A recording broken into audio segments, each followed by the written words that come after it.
А это озеро Сиван совсем близко.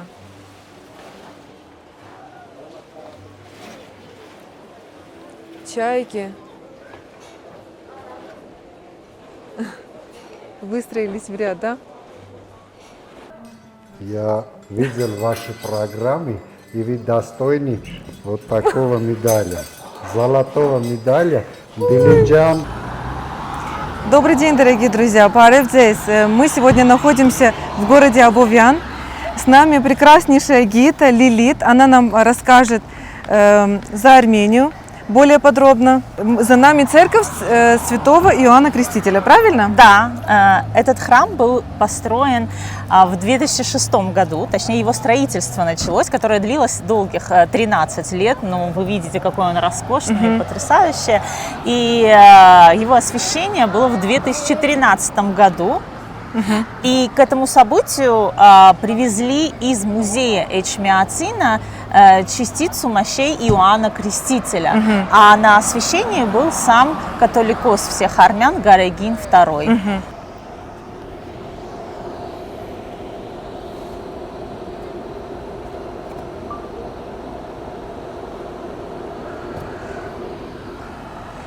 Храм потрясает своими орнаментами, своей ажурной резьбой по камню. Создан он из знаменитого армянского туфа оранжевого цвета, а основа его сделана из камня базальт, который практически не стираем, это очень твердый камень. Туф в армянской архитектуре очень известен. Основное количество наших хачкаров, крест камней, создается именно из этого потрясающего камня туф, который имеет множество цветов, но здесь мы видим этот сочный оранжевый. Зачастую наши гости даже не представляют, что это натуральный цвет, и всегда меня спрашивают, покрашено ли сооружение, здание, храм. Я говорю, что нет, они очень искренне удивляются. Да, я могу добавить здесь большое количество красивых орнаментальных узоров, которые, в частности, присутствуют на наших хачкарах очень часто, что является символом мироздания. Ювелирная ручная работа, да? Да. Какая красота! Анили Турцерет. Храм был построен на средства Гаги Кацарукяна в городе Абовян, где мы сейчас находимся. А город Абовян является городом-спутником Еревана. Был он назван в честь Хачатура Абовяна, известного армянского писателя и просветителя, который упростил современный литературный армянский язык. В центре мы видим открытую колонную ротонду, колокольня на самом верху. Интересно, здесь сделаны паруса, так называемые. Это части между несущими колоннами по центру. Скажу, что в древности вот в этих частях, где треугольные так называемые паруса, за ними оставлялись полые пространства, туда вставлялись кувшины для облегчения конструкции, да, и для даже создания акустики. Эта версия тоже была.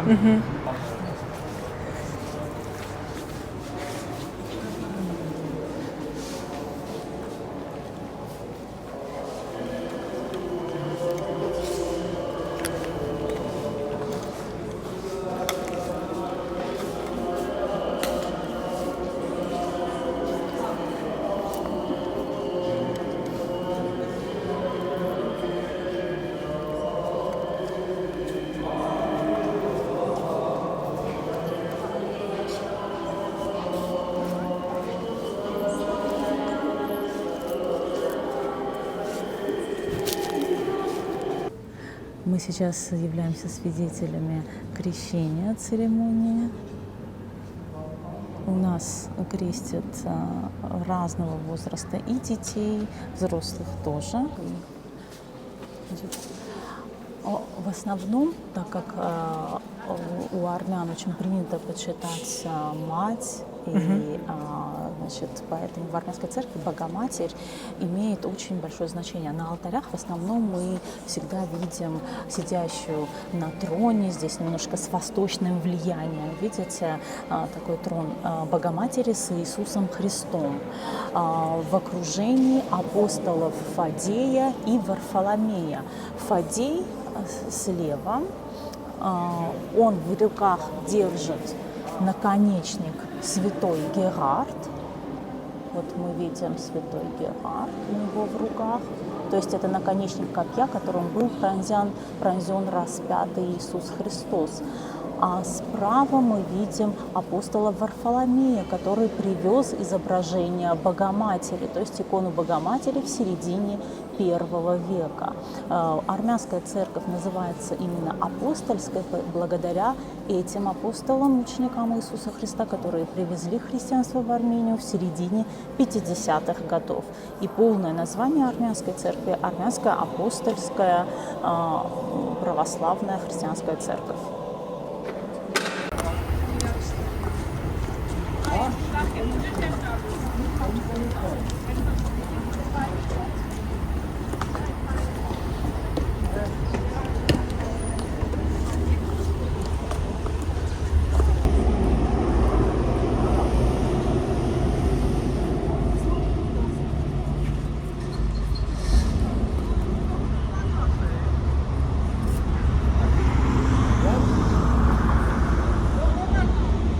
Мы приехали в сырный погреб.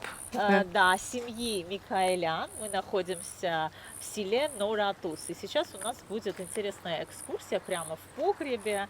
Нам расскажут местные. Паревцес. Здравствуйте, добро пожаловать. А вот красавицы, такие глазки красивые. Աչքերդ բան հագնոցն է թան։ Aşkeli masinler toz.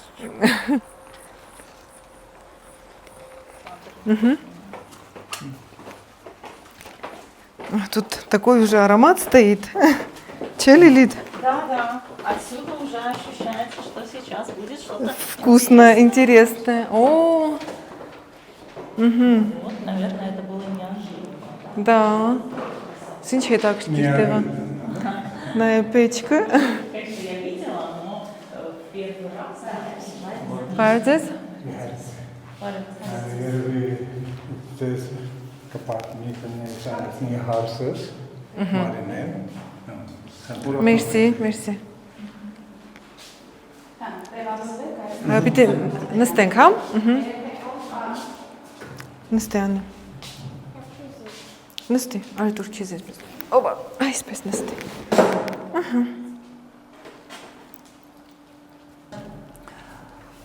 Так, добро пожаловать на семейную ферму Микаэлянов. Меня зовут Артур. Сегодня я вам расскажу, как была основана ферма, какие сыры мы производим.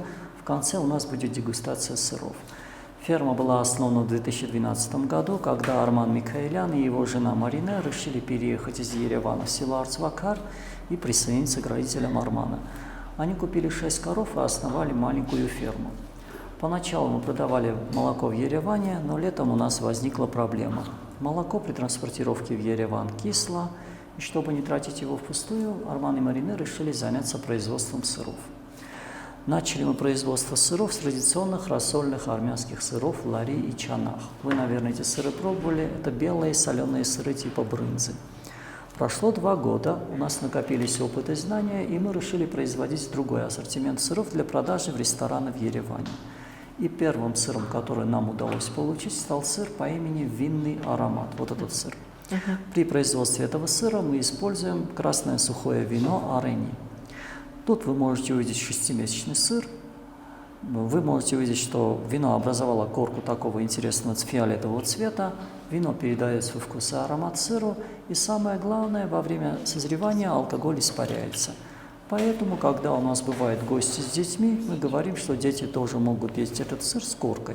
Все сыры у нас со съедобной коркой. Следующий сыр, при производстве которого мы используем алкоголь, называется коньячные традиции. Вот этот сыр. И чтобы получить 6-месячный сыр, мы используем настойку 5-летнего коньяка Арарат и корицы. Корица там внутри. Сейчас я вам покажу, как мы это делаем. Мы берем головку сыра берем, добавляем небольшое количество вот этой настойки на сыр, добавляем небольшое количество этой настойки на сыр, и мы покрываем сыр сверху и по бокам. Сверху и по бокам покрывается сыр. Нижняя его часть должна оставаться сухой. На следующий день мы головку сыра переворачиваем и снова покрываем сверху и по бокам. Чтобы получить 6-месячный сыр, надо эту процедуру повторить 180 раз. То есть каждый день, каждая головка сыра покрывается сверху и по бокам вот этим настоем. Мы делаем это вручную, и когда наши гости про это узнают, обычно начинают интересоваться этой вакансией. Хотят остаться тут и покрывать сыр коньяком. Но обещают только покрывать, а никаким иным образом коньяк не использовать. Если сыр созревает более долгий промежуток времени, в этом случае мы его покрываем раз в неделю после 6-месячного возраста. И тут у нас кусок годового коньячного сыра. Если приглядеться, вы тут можете увидеть белые крупинки. Белые крупинки – это кристаллы кальция. Если сыр готовится из натурального молока, созревает год и более, в нем могут появляться кристаллы кальция. Это знак качества. Если во время дегустации что-то будет хрустеть под зубами, знайте, что это кристаллы кальция, это не соль. Следующий сыр, при производстве которого мы используем алкоголь, называется сыром виноградных листьев. Виноградные листья мы настаиваем в коньяке, потом берем эти листья, оборачиваем ими головку сыра. Наша цель, чтобы со временем листья превратились в корку. За год виноградные листья образуют корку, а тут у нас уже кусок сыра возрастом 4,5 года. Уже образована плотная корка, и сыр видоизменился. Созревал он 4,5 года. Мы иногда в шутку называем этот сыр талма, потому что он покрыт виноградными листьями. Прежде чем рассказать про следующую группу сыров, я хотел вас спросить, кому из вас нравятся специи в пищу употреблять? Я использую специи. Так, очень хорошо. Вас заинтересует следующая группа сыров.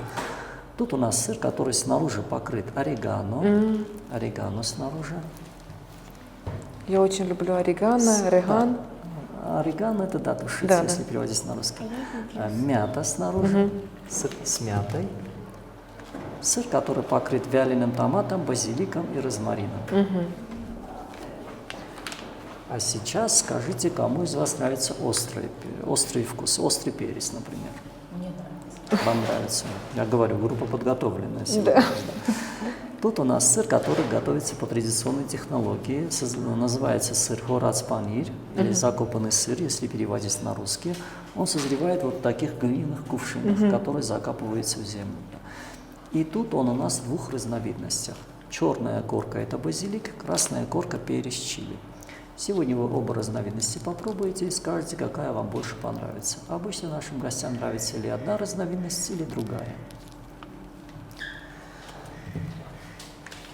Самым твердым нашим сыром считается вот двухлетний сыр. И чтобы вы могли почувствовать, какой он твердый, я вам предлагаю взять сыр и постучать по нему. Держим сыр в руке и стучим по сыру. давайте с вас начнем. Почувствуйте себя технологом, постучите по сыру. Молодец, молодец, постучи. Ой, сынчлар. Лайраду. Лилит, туке, порцик. Камень. Сыр твердый, поэтому мы его не нарезаем, ножом не нарезаем, а колем вот на такие куски.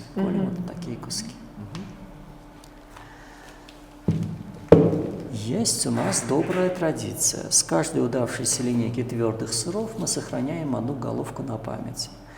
И с 2014 года у нас собралась коллекция таких старых сыров. Вы их можете увидеть на верхней полке, вот под кувшином. Верхняя полка – коллекция старых сыров.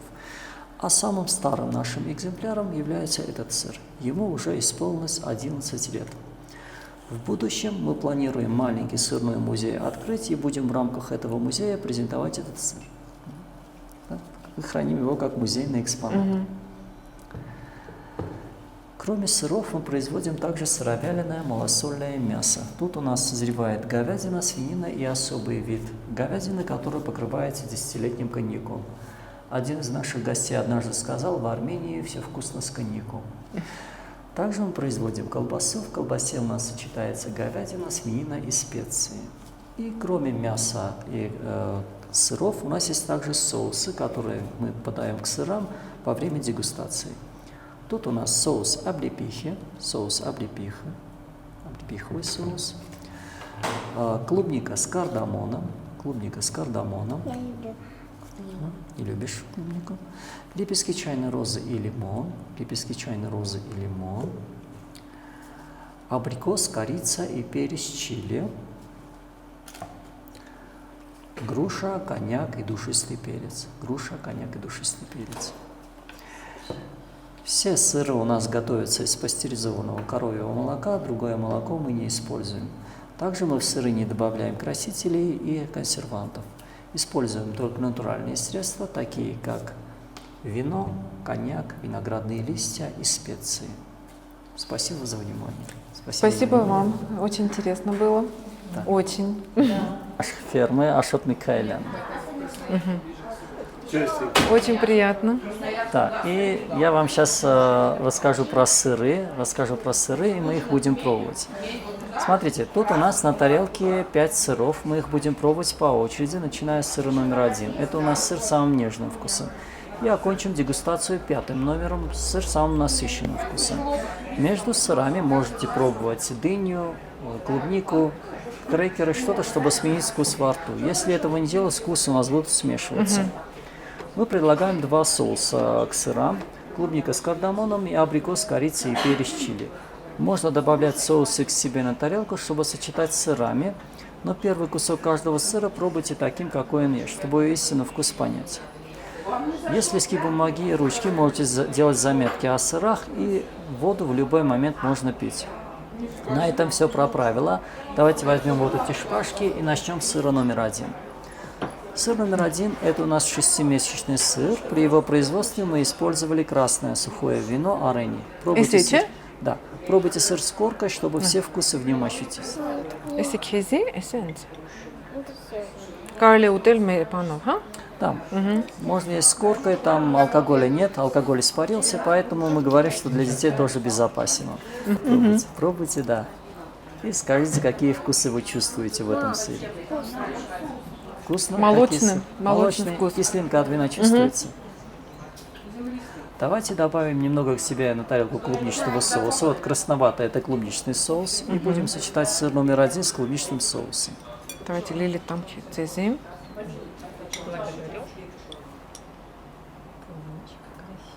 Сенс прямо на тарелку, да, капать? Да, добавьте немного на тарелку. А ну, Лили, И сочетайте сыр номер 1 с этим соусом. Да. Добавьте, спец макать, а? да, макните в соус, пробуйте и обращайте внимание, что происходит со вкусом сыра. Да. Вот, что происходит с кислинкой от вина, например. Интересно происходит. Подчеркиваете или сглаживается вкус сыра? Хаму ваша хаму. Подчеркиваете или сглаживается вкус сыра? Подчеркивается, а больше? Мягкий такой. Да, Приятно. почему мы обращаем внимание на вкусы сыров? Мы можем, когда мы пробуем сыр, можем обратить внимание на его вкус, и потом мы можем уже вкус или подчеркивать, или сглаживать. И соусы нам в этом помогают. Сменяйте вкус во рту, дыней, ягодами. Иногда думают, что дыня – это отдельный вид сыра. Да, как сыр выглядит. Спрашивают, когда можно пробовать этот сыр. Я говорю, ребята, это не сыр, это дыня, да. Между сырами можно пробовать. Да. И да. Да, воду можно налить и в любой момент пробовать. Арсенчик Лид. Тоже мейзи?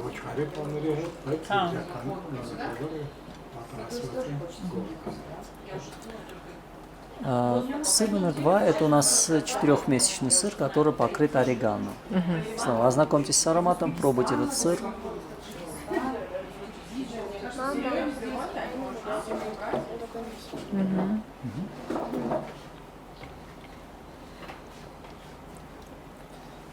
И снова обращайте внимание, какие вкусы вы чувствуете в этом сыре.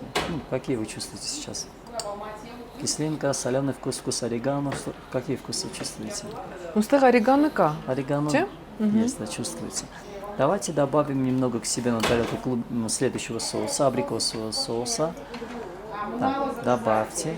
добавьте к себе на тарелку. В разные части добавляйте, чтобы они не смешивались, потому что у нас получится третий вид соуса, если смешать, да. Снова, второй сыр, да, можете сочетать с этим соусом. И снова обращайте внимание, что происходит, например, со вкусом орегано. Подчеркивается он или сглаживается.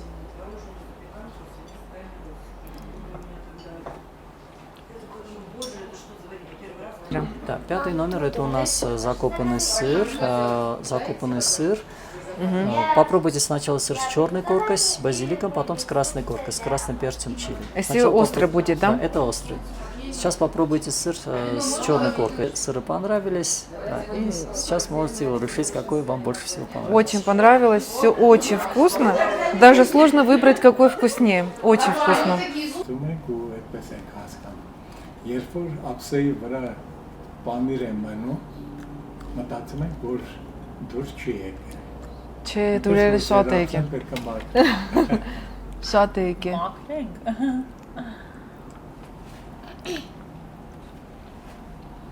Շատ համով. Нам тут сказали, что если на блюде остается сыр, значит не понравилось. Но так как практически ничего не осталось, значит нам очень понравилось все. Спасибо вам. Очень приятно для нас Очень понравилось все. принимать таких гостей, которые душой относятся ко всему. Спасибо вам. И вам. Շնորհակալություն, շատ համեղ էր։ И я очень рада, особенно, что мы сегодня с вами познакомились, потому что я вот была сколько раз, ни разу мы вас не видели. И сегодня как Я специально. скрываюсь. Да, я поняла. Всю дорогу я работаю, я не сижу на месте. У меня огромный сад, Да. Еще пасека у меня, Пасека есть. лошадь, Да. все это. Лошади. Иногда помогаю, и это тоже помощь семье, но Да. иногда помогаю и в работе тоже Да. с родителями. И мы рады познакомиться с вами, очень рады. Взаимно. Спасибо. Папика, гна, папика.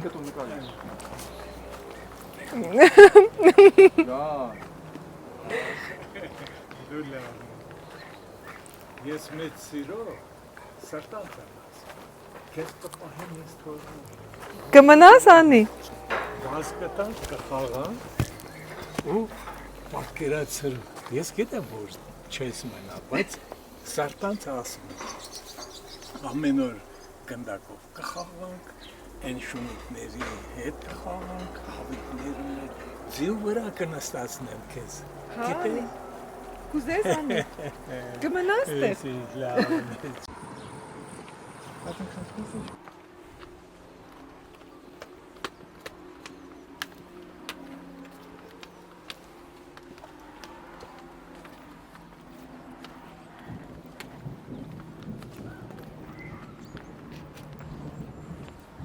Очень хорошо, что церковь еще открыта. Посмотрите, мы, если с вами находимся у церкви Хайря Ванг 9 века. Хай в переводе с армянского это отец, Ванг монастырь. И мы сейчас с вами пройдем по надгробиям. Но я всегда призываю, когда есть возможность, по старым надгробиям не ходить, несмотря на то, что раньше это было принято.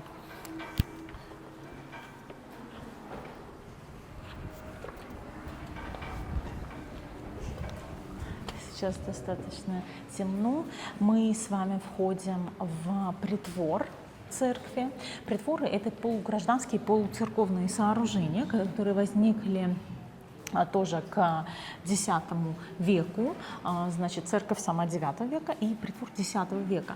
Они были призваны, во-первых, увеличивать пространство самой церкви. Наши церкви в основном они очень маленькие, для того, чтобы лучше выдерживать землетрясения. Если мы здесь обратим внимание, церковь Хайря Ванг, она необычная. Мы увидим, что притвор закрыл часть небольшую светового отверстия. А внутри, когда мы сейчас с вами зайдем внутрь, мы увидим крестово-купольное сооружение. Вот посмотрите на план, какая здесь интересная архитектура. Все апсиды полукруглые. Такое редко мы видим в наших церквах, довольно-таки редко, потому что в основном полукруглые бывает, значит, алтарная апсида, которая всегда бывает в восточной части. Здесь тоже мы на алтаре видим Богоматерь с Иисусом. Вот. И если навести камеру вот сюда, мы видим крещение Иисуса в реке Иордан. Ну, видно, что это новая икона. И наверху изображен Бог Отец с треугольным нимбом. Посмотрите. Бога Отца очень редко изображали в иконографии армянской, но если изображали, то зачастую с треугольным нимбом. Конечно, вокруг церкви разные захоронения, а также хачкары, армянские традиционные крест-камни, которые являются мемориальными и надгробными памятниками. И перед нашим взором открывается озеро Севан, голубое око, упавшее среди гор. Его окружность составляет около 300 километров. До понижения уровня воды было 314 километров. Более 1000 квадратных километров площадь озера и 1200.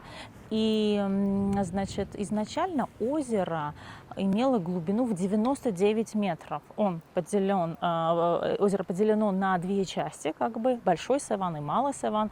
Значит, Большой Севан, глубина его составляла 58 метров, а Малый Севан с глубиной 99 метров. И в советское время было решено осушить весь Большой Севан, чтобы использовать воды для нужд гидроэнергетики, а также для того, чтобы на осушенных землях выращивать пшеницу и хвойный лес. Оказалось, что земля не очень-то пригодна для этого, но спустя какое-то время выяснилось, что действительно, как и говорили об этом специалисты, осуществлена была большая ошибка. И совершенно вовсе не нужно было использовать воды Севана, потому что, понизившись на 19 метров, ситуация с биологическим составом воды начала меняться. Озеро начало зеленеть, возникли, образовались сине-зеленые водоросли.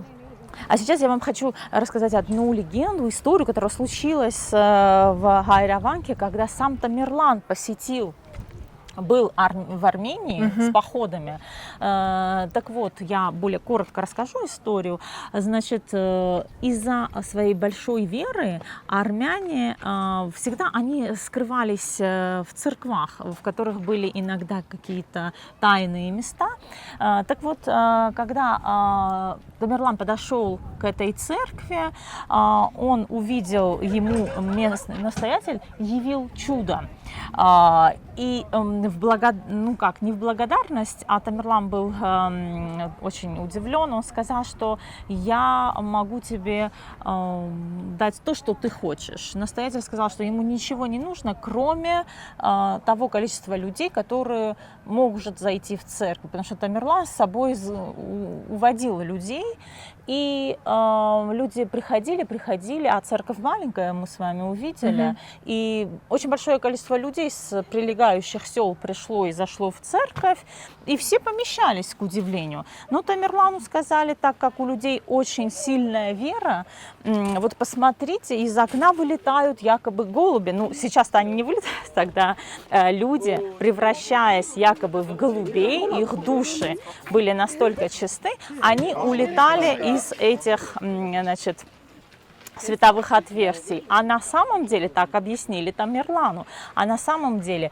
был здесь подземный ход под церковью Хайраванг, который вел к дороге близ озера. И люди таким образом просто убегали, а оттуда выпускали голубей, будто бы это души людей верующих, и они вот таким образом превращаются в святые души. Вот мы и приехали на Севанский полуостров, который до понижения уровня воды, о котором я рассказывала у церкви Хайраванг, помните, когда воду Севана использовали, значит, уровень понизился на 19 метров. И вот этот остров превратился в полуостров. Севан Озеро Севан имеет тектоническое происхождение. Это официальная версия. Миллионы лет назад лава вулкана запрудила древнюю реку. Она начала скапливаться между 4 горными хребтами: Арегунийским, Севанским, Вартанийским и Герамским. Кстати, я упомянула Герамский хребет. В древности, в Средневековье, Севан называли Герамским морем. И по сей день местные жители называют Севан именно не озером, а морем. Местные жители, я имею в виду прилегающих деревень, города Севан одноименного. Да? Значит, сейчас мы находимся на высоте приблизительно почти 2000 метров над уровнем моря. Севан – это одно из самых высокогорных пресноводных озер мира. В этом его уникальность. И он является самым большим резервуаром пресной воды Закавказья. Если туристы были на Севане и не пробовали рыбу сиг, то их не должны выпускать из аэропорта. Должны спрашивать: вы отведали шашлык из сига? Если скажут нет, возвращайтесь на Севан и пробуйте.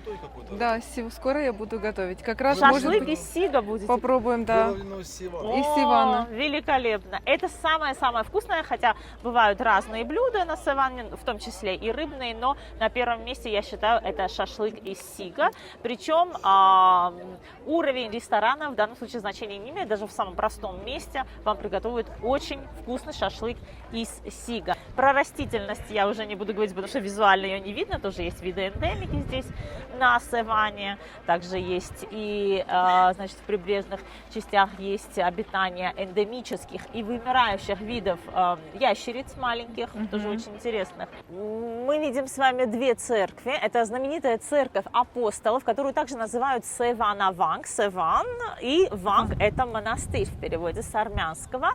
Ну, главное официальное название, конечно, церковь 12 апостолов Иисуса Христа.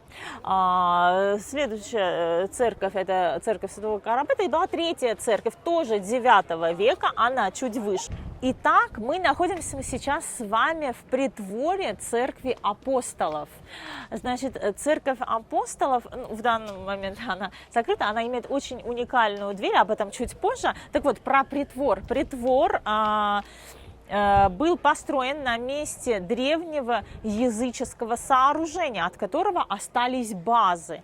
Раньше было принято, ну вот когда было принято христианство в 301 году впервые как государственная религия, все языческие храмы уничтожались, к сожалению, беспощадно, на их месте ставились деревянные кресты, а потом возводились церкви христианские. Так вот, здесь тоже было языческое капище. Притвор был разрушен землетрясением, а вот в этой стене мы даже с вами видим деревянную балку. Фактически это 9 век, деревянная балка. Она была призвана выровнять стену и повысить сейсмоустойчивость. Я вижу хвост ящерицы. Давайте мы покажем ящерицу. Она тут прохлаждается. Смотрите, хвостик торчит. Но трогать мы ее, беспокоить не будем. Здесь очень интересная дверь, обратите внимание, но это новая дверь, говоря новая, старая дверь с удивительной ажурной работой находится в историческом музее Армении. Эту же дверь сделал студент училища художественного, и она покрыта воском специальным, чтобы сырость ее не портила. И в прошлом году буквально я сама лично познакомилась с мастером, он здесь был и восстанавливал дверь, потому что она довольно-таки уже была в таком состоянии не лучшем. Здесь мы с вами видим остатки хачкара. Хачкары, конечно, даже если они разрушены, их никогда не уничтожают, их всегда очень хранят, как зеницу. Вот, пожалуйста, здесь мы видим хачкар из андезита, довольно-таки редкий, да, необычный, из зеленого камня. Андезит у нас бывает и в Дилижане. Вот. Сама церковь по форме, она крестово-купольная, снаружи даже есть очертания креста, а внутри, как всегда, тоже этот крест, он присутствует. В более поздние века были добавлены вот эти пределы.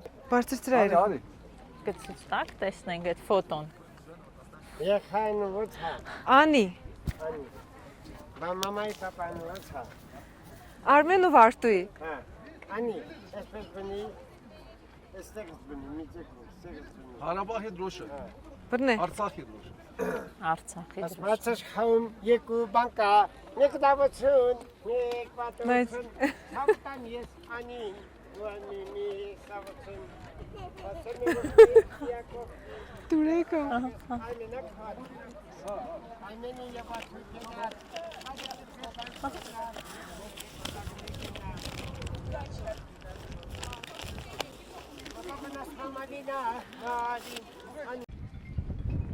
Ասպե քանը վաչա, Արմեն, այմեն քնեջի տան վաչա, վարտուի։ վաչի, վաքոնը, Yes, İraki'nin vartui. բայմեկին, İnki merin geluyne Lilith. ասմացս խաում եկու բանկա, նեկդավություն, նեկվատություն, ցավտան ես վիթին, ուանի մի սավություն, ասեմ եկն ստեն յակոխի, եկմեկացկս ամենի եվատու կենած, բազակսե բան չմնատ, եկմեք եկու ծաղնի կենած, ասմա եթե դու գնացես սևան գիշան չեցես դիչես դու, սևան չես գնացես. Смотрите на этот камень. Местные называют его лунным камнем. Это такой стеклянный камень, и поистине он очень твердый. Его только лет 10 назад научились обрабатывать такими шарами, до того были глыбы. Так вот, моя версия образования озера следующая, что в древности в результате удара метеорита, вот он расплавился, превратившись в стекло, ударил озеро, и именно в этом углублении начало скапливаться озеро.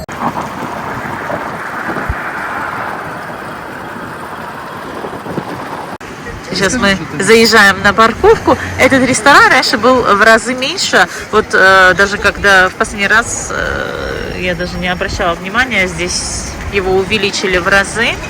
Такие видовые, значит, комнатки. Bu park տեղական է լու։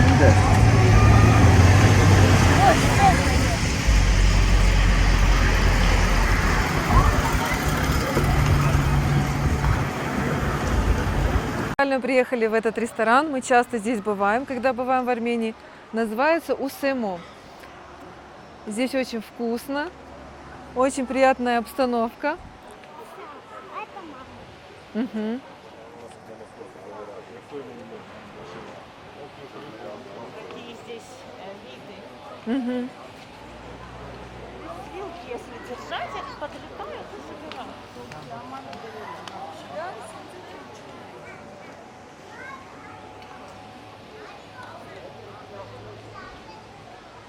Вот тут получается открытая кухня, а?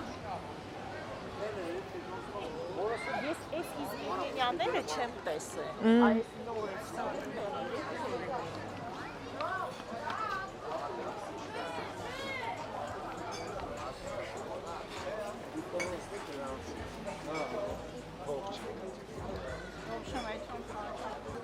Ароматы рыбы, мяса.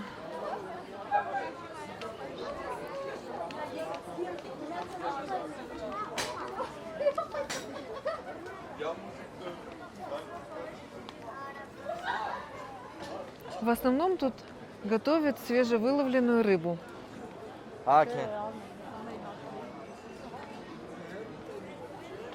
Смотри, какая большая чайка наверху. Настаться.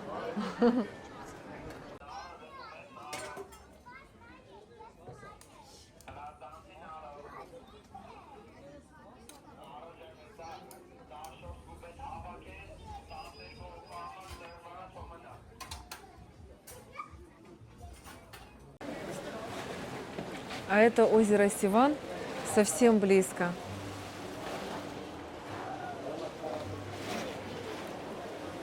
Чайки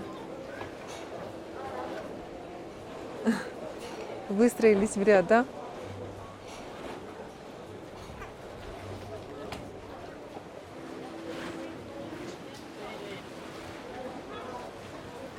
Такая здесь красота.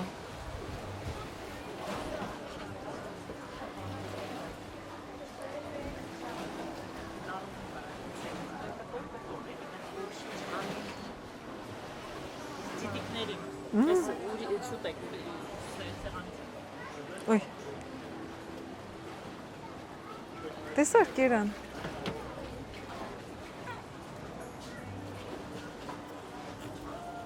Друзья, мы специально приехали в ресторан Цахкунг. Нас встречает владелица ресторана, ее муж шеф-повар. Здравствуйте. И она подробнее расскажет нам про мужа, про то, что какие у него награды, все достижения вашего мужа. Расскажете нам? Конечно, расскажу. Проходите, Пройдемте. пожалуйста. Это вы, да, с мужем? Да, это мы с мужем, да. Мы так улыбаемся и встречаем наших гостей. Сегодня у нас 2 зала уже закрыто, то есть там много гостей и мероприятия. И мы очень рады, что вы сегодня у нас в гостях. Мы тоже очень рады, спасибо большое. Обручение у нас там маленькое обручение армянское. Ага. Да, интересно. Наши гости из Италии.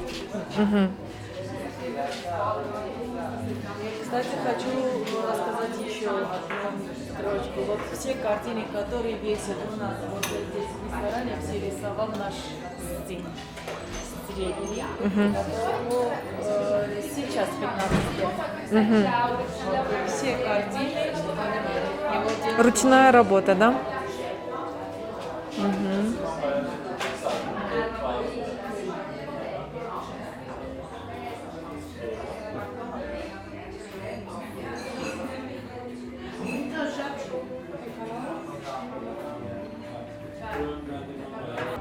Вот такой рыбный сет мы заказали. Тут рыбы разных видов, приготовлено по-разному. Выглядит очень аппетитно, очень вкусно.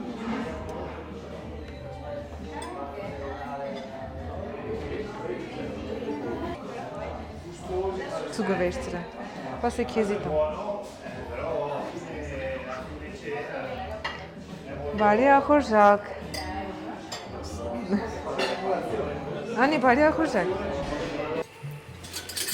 Друзья, хочу познакомить вас с самым известным шеф-поваром Армении. Зовут Юра Саркисян. Вот расскажите нам про свои медали, про свои достижения. Нам очень интересно. Всем здрасте. Я хотел сперва сказать, где вы находитесь. Вы сейчас находитесь возле Севана, село Цахкунг. Ресторан называется Цахкунг Шеф-хаус. Цахкунг, что такое, почему Цахкунг Шеф-хаус? Это дом шеф-повара. Да. Здесь очень много знаменитых шефов остались. Очень много знаменитых шефов мы приготовили, делали мастер-классы. Но здесь Обучали. медали, да, обучали там поваров, конкурсы делали. Есть несколько медалей, которые вот международные, там Люксембург 2022, 22. армянская, иранская, армянская, грузинская. Вот самый лучший шеф-повар в Армении называется Арама Пирузяна, имени Арама Пирузяна. Ну и еще вот УНК и очень много там. Это еще не все, это да. Ваша жена рассказала, что вот множество. Сейчас я как у меня нахожусь как жюристский состав, который вот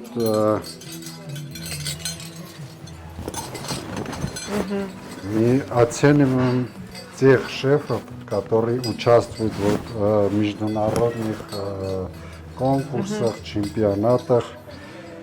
Вот такие про медали. Но еще я хочу вам подарить, просто пройдем там. И